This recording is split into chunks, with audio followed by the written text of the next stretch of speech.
আজকে আপনাদের একটা সুখবর দিই। সুখবরটা হলো যাদের অ্যালার্জি আছে, বিশেষ করে আমাদের দেশে করোনা টিকা ভ্যাকসিন মারার পরে এই যে আমাদের প্রচুর অ্যালার্জি বেড়ে যায় শরীরে।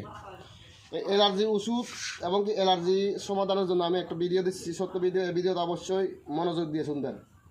যাদের অ্যালার্জি আছে তারা কী করবেন, প্রতিদিন সকালে এবং বিকালে খালি পেটে এই যে পেয়ারা গাছ আছে না, পেয়ারা আমরা গুয়েম, এই গুয়েম গাছে অত পেয়ারা গাছে কুচিয়া গা চিপাই চিপাই খাইবেন। চিপাই চিপাই সকালে একবার বিকালে একবার খালি পেটে ভাত খাওয়ার আধা ঘন্টা আগে। তারপর একটা ওষুধ খাবেন এলোপ্যাথিক, রূপা নাম, রূপা। এটা 2 দিন পর বা 3 দিন পর একটা খাবেন রাত্রে বড়া পেটে, রূপা।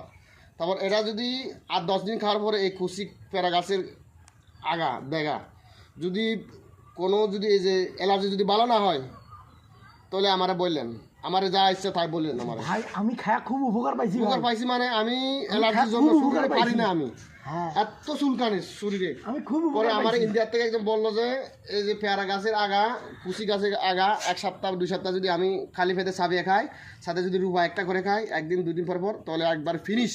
আপনার কথা শুনে আমি খাইছি, ফিনিশ, কোনো আমার ইয়ে নাই, অ্যালার্জি নাই, একবার ফিনিশ। ভালো লাগলে ভিডিওটা শেয়ার করে অন্যকে দেওয়ার সুযোগ করে দেন এবং কি নিজেও খান অ্যালার্জি থাকলে। সবাই ধন্যবাদ, ভালো থাকেন, সুস্থ থাকেন।